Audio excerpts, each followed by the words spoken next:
Shalom jemaat yang terkasih, khususnya Bapak Ibu yang ada di Zoom dalam persekutuan Selasa hari ini. Kita bersyukur karena tuntunan Tuhan kita dapat kembali bersekutu dan merenungkan firman Tuhan untuk meneguhkan kita menghadapi berbagai tantangan di sekitar kita. Kita akan memujikan satu lagu yang jadi pilihan salah satu ibu terkasih kita di sini, Bu Erina, Betapa Indah Harinya, karena memang sebagai orang percaya, setiap harinya kita merasa hari-hari kita itu indah, meskipun sebenarnya tetap ada tantangan dan pergumulan. Mengapa? Karena lagu ini meneguhkan kita poin utama melihat hari itu sebagai sesuatu yang indah ketika Yesus mengasihi kita, menebus kita, manusia dari dosa-dosa kita. Kita pujikan betapa indah harinya.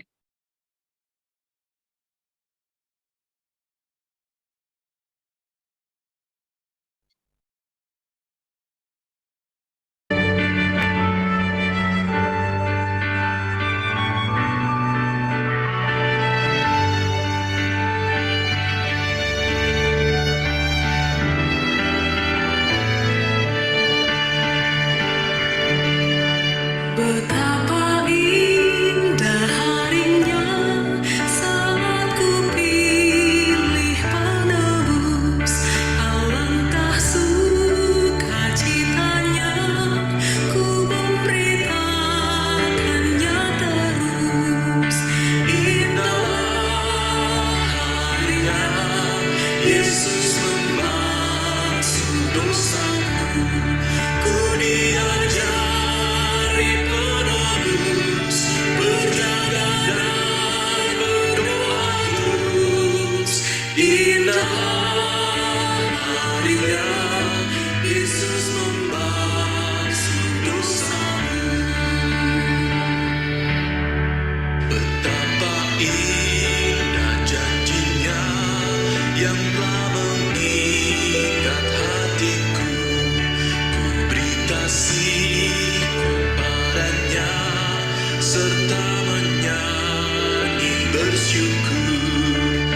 Indah harinya Yesus membasuh dosaku, ku diajari penebus, berjaga dan berdoa terus. Indah harinya Yesus membasuh dosaku.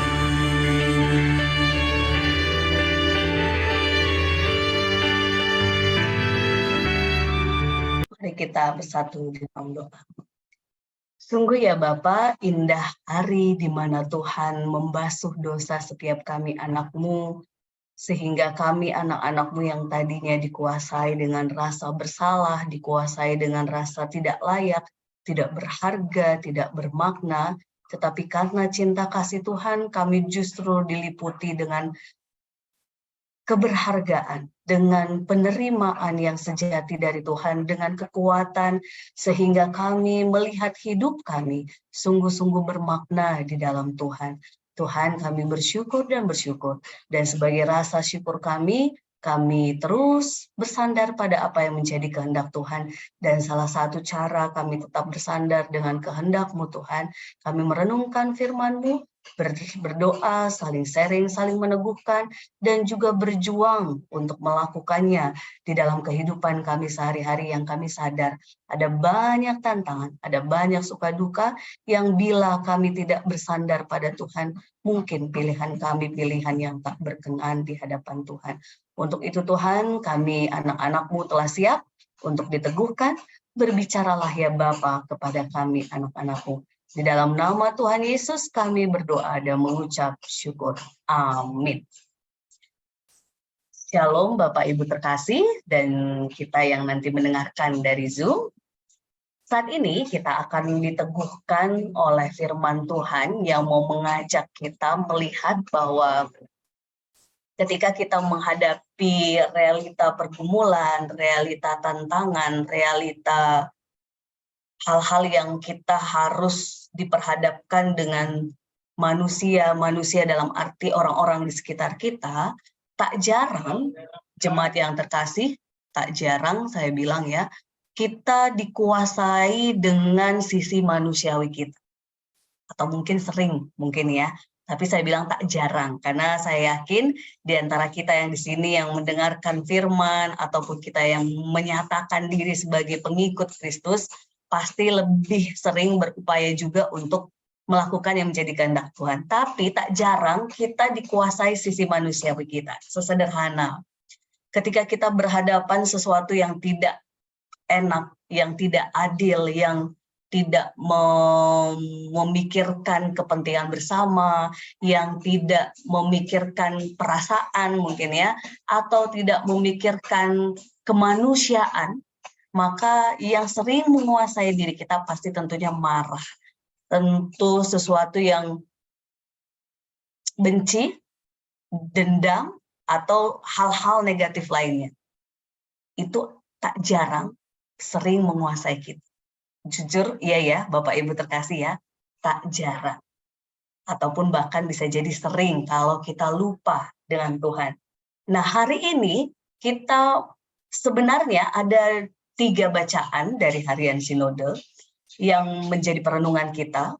Pembacaan yang pertama yang kalau kita lihat salah satu kisah yang di hari Minggu kemarin diangkat, bagaimana Yakub berjuang ketika dia bekerja bersama Laban gitu ya. Nah, dalam bacaan hari ini ada kisah di mana Yakub ini melihat bagaimana selama ini Laban begitu tidak adilnya karena tidak memikirkan upahnya, tidak memikirkan seharusnya yang ia terima, sehingga ia meminta bagiannya ketika ia memutuskan untuk mau pergi gitu ya, berpisah dengan Laban.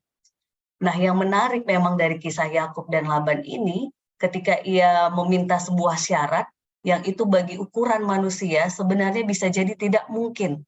Tetapi karena Tuhan yang berkehendak, Tuhan yang bekerja, sehingga apa yang diminta ataupun yang diharapkan oleh Yakub itu terwujud. Poinnya di sini adalah Yakub yang dia diperlakukan tidak adil pun oleh Laban dengan melihat bahwa si Yakub ini mengharapkan anaknya begitu ya, sehingga berlaku tidak adil. Ini pun ternyata akhirnya Tuhan sendiri yang bekerja untuk memenangkan Yakub. Nah, realita kita yang manusia yang sekarang ini, yang ternyata mungkin konteks kita tidak seperti Yakub, yang yang dalam konteks pekerjaan kita aman gitu ya, tidak ada ketidakadilan di sana, atau dalam konteks dimanapun kita berkarya, oh semua aman, adil gitu ya. Tapi bisa jadi versi yang lain kita miliki, entah di keluarga, entah di masyarakat, entah di gereja, dimanapun kita berada, ada hal-hal yang membuat kita merasakan penderitaan. Nah, firman yang hari ini meneguhkan kita, Efesus pasal 6, kita buka, ayatnya yang ke-10 sampai 18, ayat yang sebenarnya sudah sering kita baca, sudah sering kita dengarkan, tetapi hari ini kembali meneguhkan kita. Efesus pasal 6 ayat 10 sampai 18. Demikian firman Tuhan yang saya akan bacakan menurut terjemahan baru yang kedua dari LAI. Akhirnya, hendaklah kamu kuat di dalam Tuhan, di dalam kekuatan kuasa-Nya. Kenakanlah seluruh perlengkapan senjata Allah supaya kamu dapat bertahan melawan tipu muslihat iblis.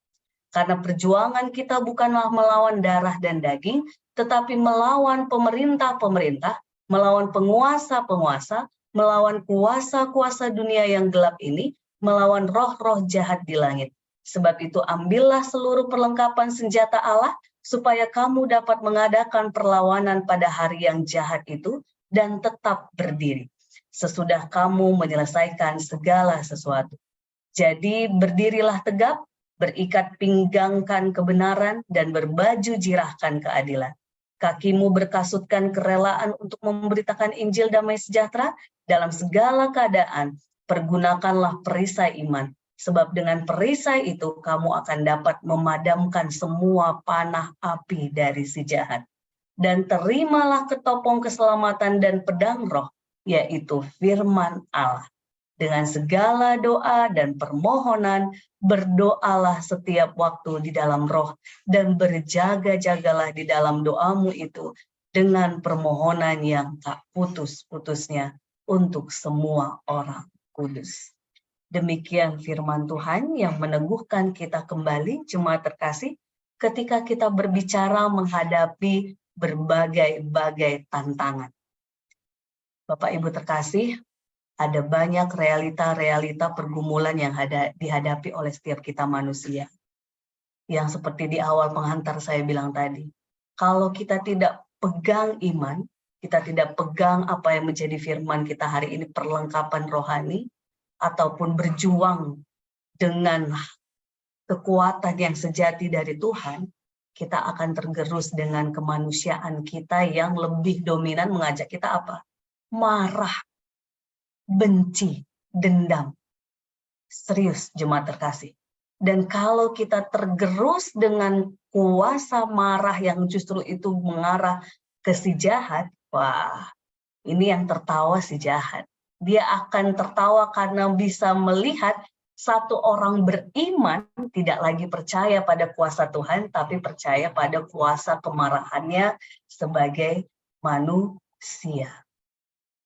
Dan jemaat terkasih, ada satu pengalaman yang menurut saya ini pengalaman yang berharga begitu ya. Ketika seseorang dia mengalami pergumulan dalam keluarganya begitu ya, lalu respon yang utama menguasai dia adalah kemarahan, benci, maka efeknya Bapak Ibu terkasih yang berdampak itu bukan hanya ke dirinya, tapi ke anak, ke keluarga, ke setiap keputusan, ke setiap pilihan. Jadi bisa kita bayangkan kalau marah yang menguasai kita, ataupun si jahat yang konteksnya bisa benci, dendam, atau yang lain-lain yang menguasai hati kita, itu tidak akan membawa damai. Tidak usah jauh-jauh ke diri kita sendiri, itu tidak akan mengalami kedamaian. Dan itu berdampak ke orang sekitar kita. Justru hari ini, Paulus meneguhkan kita. Ia sadar bahwa setiap kita itu punya tantangan. Tapi ketika ia mengatakan, hendaklah kamu kuat, itu bukan karena diri kita. Tapi kita kuat di dalam Tuhan. Karena dengan kekuatan kuasanya lah, dengan perlengkapan senjata yang dari Allah lah, yaitu Alkitab, firman Tuhan, doa, lalu seru kita untuk meminta, memohon kepada Tuhan, iman kita kepada Tuhan, itulah yang meneguhkan kita menghadapi dari tipu muslihat iblis ataupun penguasa-penguasa gelap ataupun roh-roh jahat yang ada di sekitar kita, yang kadang-kadang bentuknya sesederhana kemarahan, kebencian, dendam, dan segala sesuatu yang merasuki kita sehingga kita tidak lagi mengalami kedamaian. Jadi jemaat terkasih, mari firman ini sungguh-sungguh kita ulang-ulang coba baca dan kita terus lakukan ketika kita sedang bergumul. Terkhusus bagi kita yang memang saat ini sedang berjuang, Bu Pendeta, aku harus memilih yang mana? Memilih tetap membenci orang itu atau memilih untuk mengasihi. Maka firman ini harus kita terus ingat, kita baca, kita teguhkan, sehingga hati kita bisa memilih yang seturut dengan kehendak Tuhan.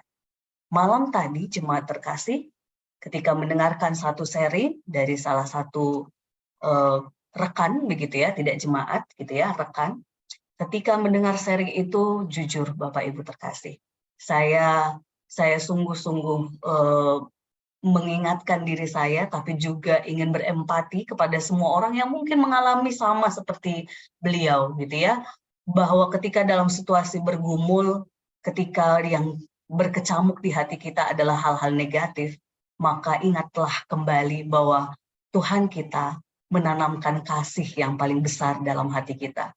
Jadi kalau memang kasih yang paling besar yang Tuhan tanam di hati kita, maka ketika ada hal-hal rasa negatif lain yang lebih kuat, maka kembalilah bersandar kepada Tuhan. Supaya kasih itu yang lebih menguasai hati, jiwa, dan pikiran kita. Karena kalau tidak kasih yang membalut hati kita, pilihan kita akan pilihan yang tidak di dalam Tuhan. Tapi kalau kasih yang membalut hati kita, sekalipun ada marah, ada jengkel, ada gemes gitu ya, itu wajar kalau kita diperlakukan dengan sesuatu yang tidak mengenakan, tetapi tetap harus kasih itu yang meneguhkan kita. Sekalipun misalnya kita ya karena aku mengasihi sehingga aku mau melapor ke polisi, aku mau bertindak hukum. Enggak apa-apa, asal spiritnya adalah kasih. Beda halnya kalau ada orang yang mau lapor, mau balas dendam, tapi, mau lapor seseorang, bertindak secara hukum pada seorang, tapi motivasinya balas dendam, Bapak Ibu, itu akan capek sekali, akan letih, dan beban sekali. Tapi kalau memang tujuannya memang ingin mendidik orang itu untuk kasih, dan jalannya adalah melapor secara hukum, maka itu akan lebih enak, lebih legowo, lebih dikuatkan dan diteguhkan lewat banyak hal oleh Tuhan. Jadi jemaat terkasih, mari dalam setiap hal pergumulan, tantangan, suka duka yang kita hadapi, ingat firman hari ini, pakailah perlengkapan rohani itu, supaya kita menang di dalam Tuhan. Sekalipun mungkin bagi manusia di dunia ini, kita kalah, kita dianggap lemah, tapi bagi Tuhan kita adalah orang kuat ketika kita memakai perlengkapan rohani yang datangnya dari Allah. Tuhan meneguhkan kita, jemaat terkasih, baik Bapak Ibu yang di Zoom maupun yang di YouTube mendengarkan, apapun pergumulan Bapak Ibu terkasih, ingatlah, kasih Tuhan lebih besar meneguhkan Bapak Ibu. Kasih Tuhan lebih besar untuk menuntun kita memilih hal-hal yang seturut dengan kehendak Tuhan. Dan tetaplah berdoa, membaca firman, bersekutu di dalam Tuhan. Karena di sanalah kita bisa menghadapi kuasa-kuasa jahat yang ingin merenggut damai itu dari kita. Tuhan meneguhkan kita. Amin.